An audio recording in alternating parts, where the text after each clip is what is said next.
الحمد لله الذي هدانا لهذا وما كنا لنهتدي لولا أن هدانا الله والصلاة والسلام على أشرف الأنبياء والمرسلين سيدنا ومولانا محمد وعلى آله وأصحابه أجمعين أما بعد.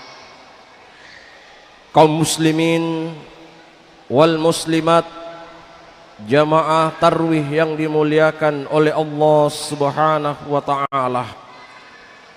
Alhamdulillah, pada malam ini kita patut bersyukur kepada Allah Subhanahu wa taala atas segala nikmat dan petunjuk Allah, sehingga kita masih sempat datang untuk melaksanakan kewajiban kita sholat isya disertai dengan berjamaah, lalu kemudian kita lanjutkan dengan salat tarwih yang sudah memasuki tarwih ke-9 di bulan suci Ramadan.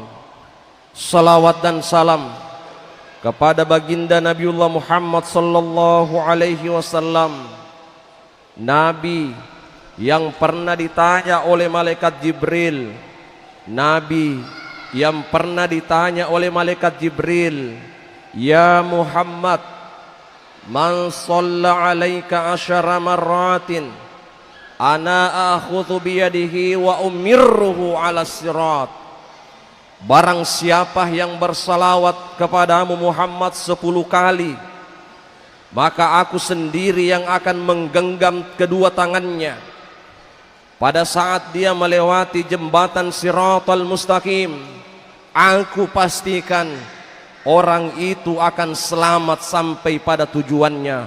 Masya Allah, begitu mulianya salawat di sisi Allah Subhanahu wa ta'ala. Pada malam hari ini, insya Allah saya kembali berdiri di hadapan hadirin hadirat. Mudah-mudahan tidak bosan lihat wajah saya.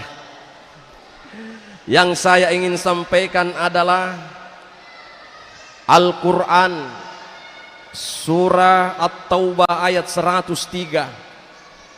At-Taubah ayat 103.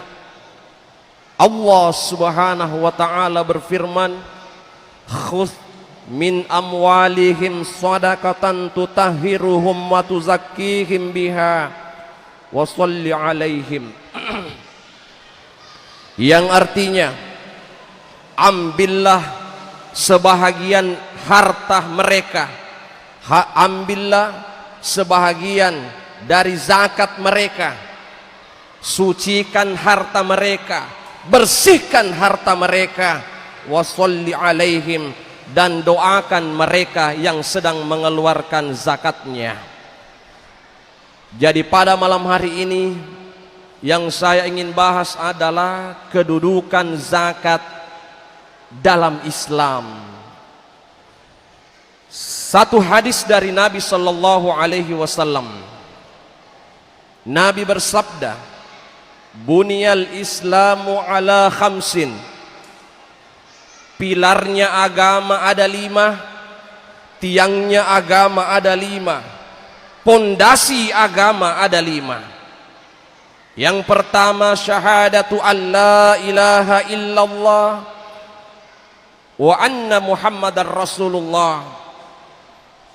Bersaksi bahwa tidak ada Tuhan selain Allah dan mengakui dengan keyakinan bahwa sesungguhnya Muhammad adalah utusan Allah Subhanahu wa ta'ala. Yang kedua, wa iqamus shalah, mendirikan salat.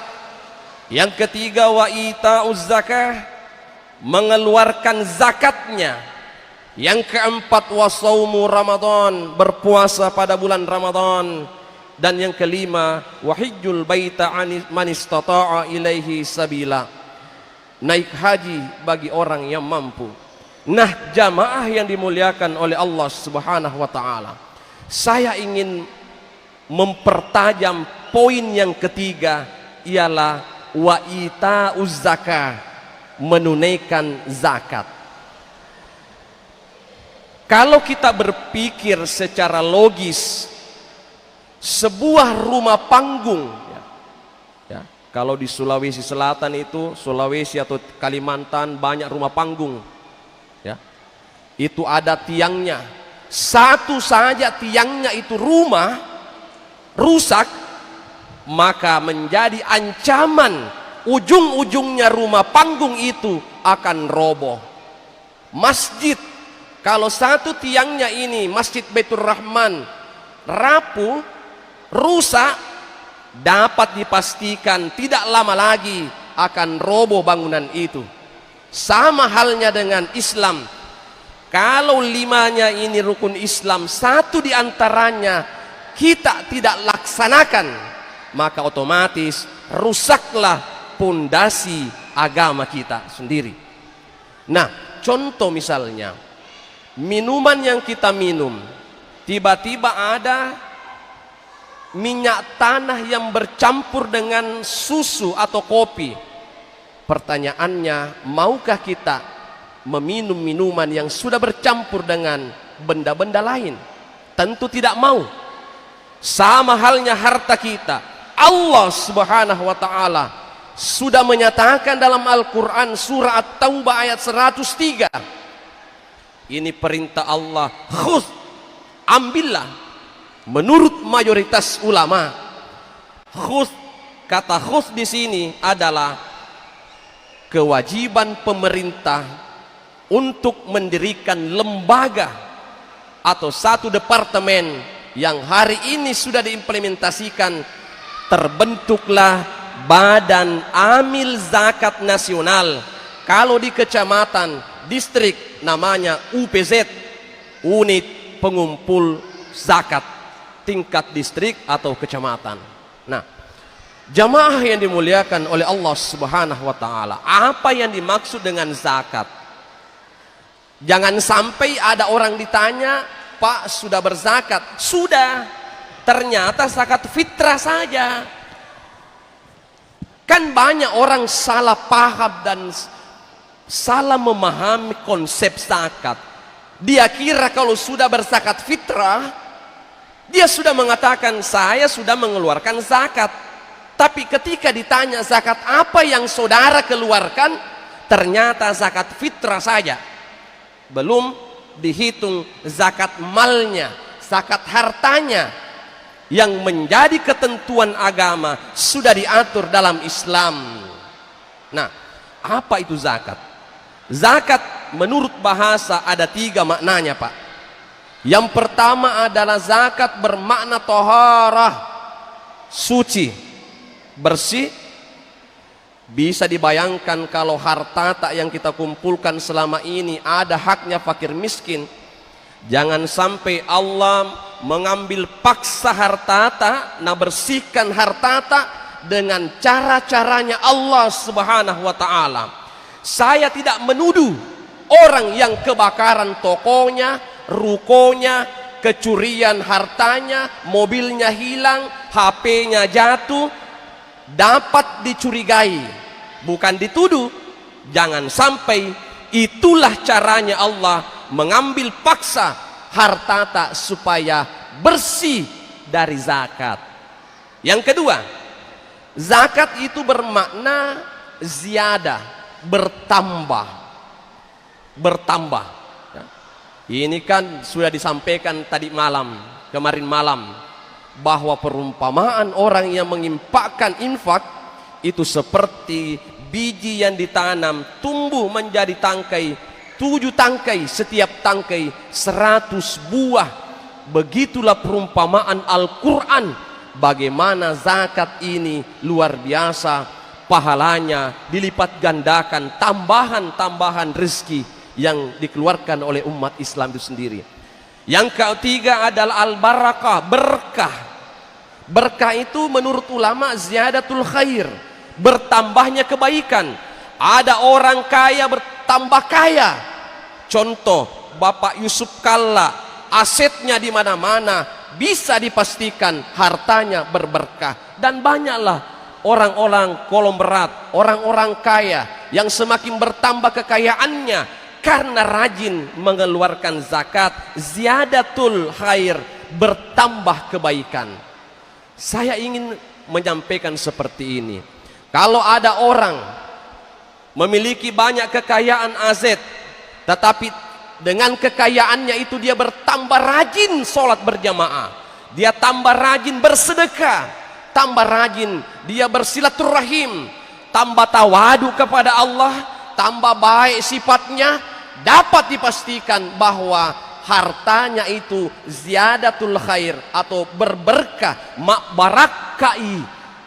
barakai waramparana, berarti banyak kebaikan. Sebaliknya, tidak sedikit di antara kita menyaksikan realitas masyarakat dengan kekayaan yang berlimpah ruah, tapi ternyata pada ujung-ujung akhir hidupnya dia hidup dengan garis kemiskinan, asetnya semua hilang, semuanya hilang, bangkrut. Boleh jadi dapat dipastikan indikasinya jarang dia membersihkan hartanya dengan zakat. Jamaah yang dimuliakan oleh Allah Subhanahu wa taala. Apa itu zakat menurut istilah? Harta tertentu dikeluarkan oleh orang-orang tertentu, diberikan kepada orang-orang tertentu, dan dikeluarkan pada waktu-waktu tertentu. Syaratnya zakat ada dua. Pertama adalah nisabnya. Contoh, di Sulawesi Selatan lumbung padi itu pinrang dengan sidrap. Itu produksi padi terbesar di Sulawesi Selatan. Itu Kabupaten Sidrap dan Kabupaten Pinrang, Pak. Dengan potensi areal persawahan pertanian yang sangat luar biasa. Ternyata Islam sudah mengatur. Di zaman Rasulullah itu 5 wasak, Pak, 5 wasak kurma pertanian sama posisinya dengan 653 kg gabah belum di pabrik. Kalau sudah di pabrik menjadi beras, itu 524 kg beras. Berarti keluarkan zakatnya 5%. Kalau dia menggunakan irigasi atau pengairan, bendungan, tapi keluarkan 10% kalau mengandalkan tada hujan. Karena materi ini zakat tidak boleh dikarang-karang. Pasti, Pak, ini Pak, ilmu zakat ini. Pertanian, bagaimana dengan di Timika? Di Timika banyak pengusaha, banyak pedagang. Pedagang itu dikiaskan dengan 85% emas gram. 85 gram pedagang 1 tahun. 1 tahun, kalau harga emas sekarang 1 juta, saya tidak tahu di Timika berapa harga emas, 1 juta per 1 gram.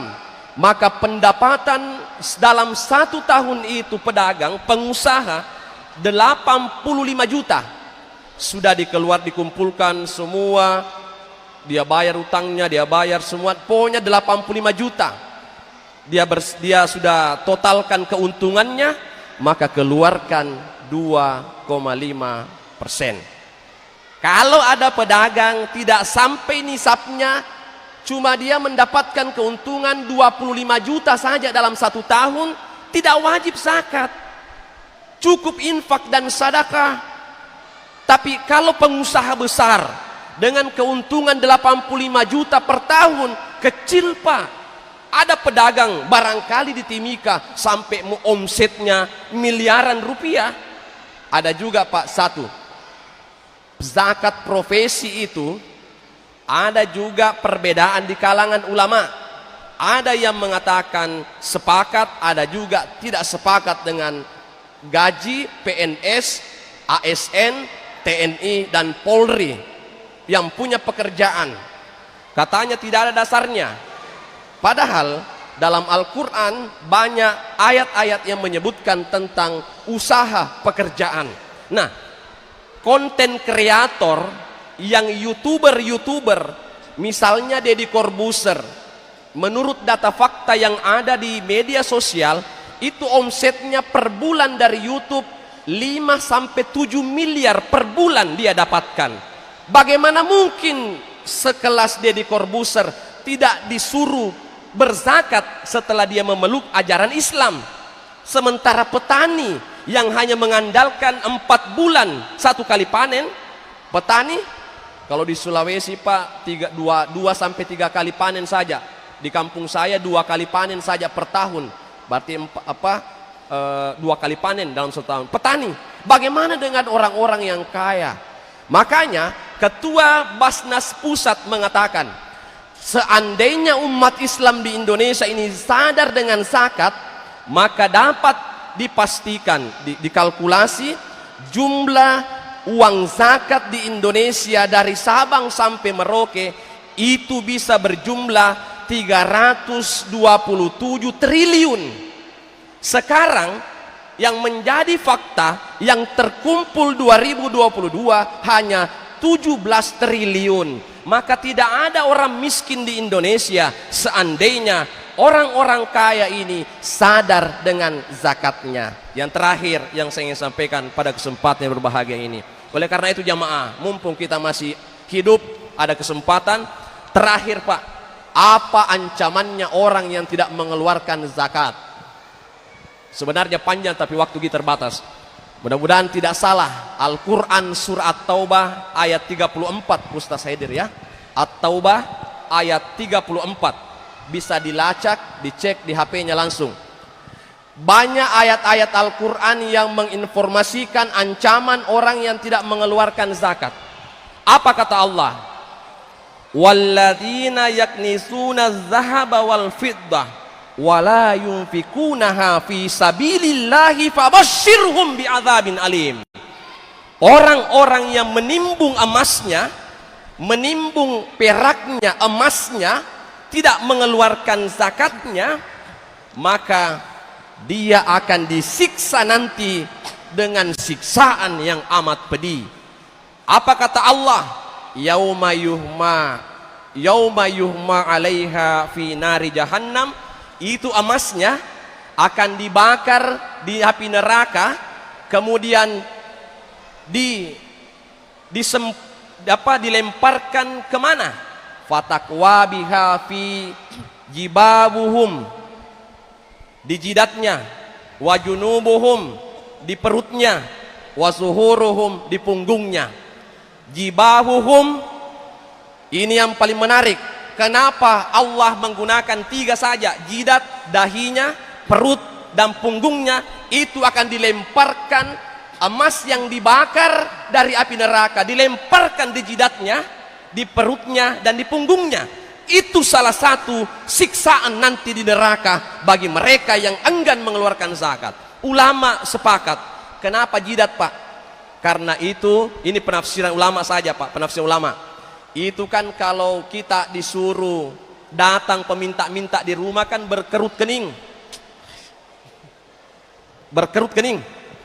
Apalagi kalau saudara-saudara yang miskin, orang miskin tidak minta, ada lagi. Berkerut keningnya. Iya, itu penafsiran ulama Pak, bukan penafsiran Muhammad Fadli, bukan. Kenapa di jidatnya Pak? Nanti jamaah buka Al-Quran surah At-Taubah ayat 34. Mudah-mudahan tidak salah. Jidat ini akan dilemparkan emas yang dibakar di jidatnya. Ternyata itu jawabannya. Ada peminta-minta datang langsung bilang, pulang mau kok. Berkerut keningnya. Yang kedua, punggungnya dilemparkan emas yang sudah dibakar. Karena kalau ada orang minta bantuan, dia berpaling, makbokoi. Makanya dibakar punggungnya. Mudah-mudahan ada manfaatnya. Assalamualaikum warahmatullahi wabarakatuh.